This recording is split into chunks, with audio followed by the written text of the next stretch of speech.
Diwali horror story. Diwali की वो खौफनाक रात जब पैसों के लालच में जिशान को करना पड़ा एक फैक्ट्री के वर्कर की आत्मा से सामना। दोस्तों, हर कोई जानता है कि दिवाली जगमगाती रोशनी का त्योहार होता है, लेकिन मेरी तरह ज्यादातर लोग ये नहीं जानते हैं कि दिवाली की रात अमावस्या की रात होती है। हाँ दोस्तों, मुझे भी नहीं पता था कि अमावस्या की रात दिवाली की रात होती है। मुझे तब पता चला जब मैं वीडियो के लिए रिसर्च कर रहा था।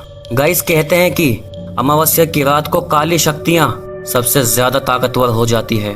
घर से बाहर नहीं निकलना चाहिए, कहीं जाना नहीं चाहिए। लेकिन जिशान दिवाली की रात को फैक्ट्री में वेल्डिंग का काम करने जाता है। दोस्तों, ये कहानी शुरू करने से पहले भूतिया डरावनी स्टोरी सुनने के लिए सब्सक्राइब कर दीजिए इस चैनल को। तो दिल दहला देने वाली कहानी शुरू होती है अब। ये कहानी दिवाली की रात की है।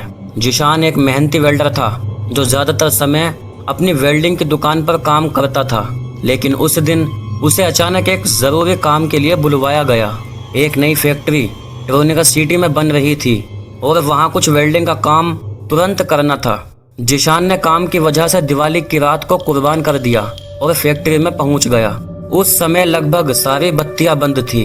फैक्ट्री के बाहर सन्नाटा बसा हुआ था क्योंकि ज्यादातर लोग दिवाली का जश्न मनाने में व्यस्त थे।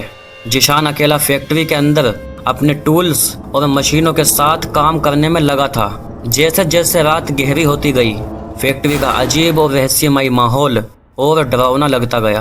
गाइस, फैक्ट्री में कुछ वर्कर्स दूर गांव से काम करने के लिए फैक्ट्री में रहते थे और वो लोग फैक्ट्री की छत पर बम पटाखे फोड़ रहे थे। लेकिन जिशान को दिवाली के दिन नाइट में काम करने के पैसे फालतू मिल रहे थे। उसने सोचा कि एक रात की तो बात है, जल्दी जल्दी काम खत्म करके सुबह को वापस चला जाऊंगा अपने घर। जितना मैं 6-7 दिन में कमाता हूँ उतना एक ही रात में कमा लूंगा। इस लालच में जिशान काम करने लगा। काम करते करते अचानक जिशान को एक परछाई नजर आई। उसने देखा कि एक अजीब शख्स फैक्ट्री के अंदर आ गया था। वो किसी पुराने वर्कर की तरह दिख रहा था जिसे जिशान ने पहले कभी नहीं देखा था। उसके चेहरे पर गहरी उदासी और आंखों में अजीब सी चमक थी।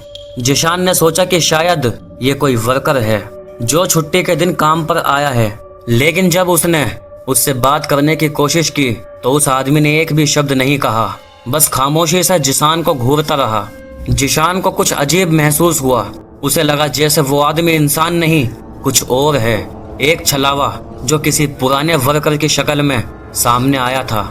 अचानक उस आत्मा ने जिशान के आसपास घूमना शुरू कर दिया और हवा में एक ठंडक सी छा गई।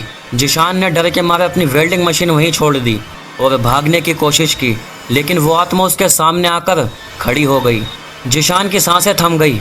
उस आत्मा ने धीरे से फुसफुसाते हुए कहा, यहाँ से चले जाओ, ये जगह अब तुम्हारे लिए नहीं है। फिर अचानक आत्मा गायब हो गई।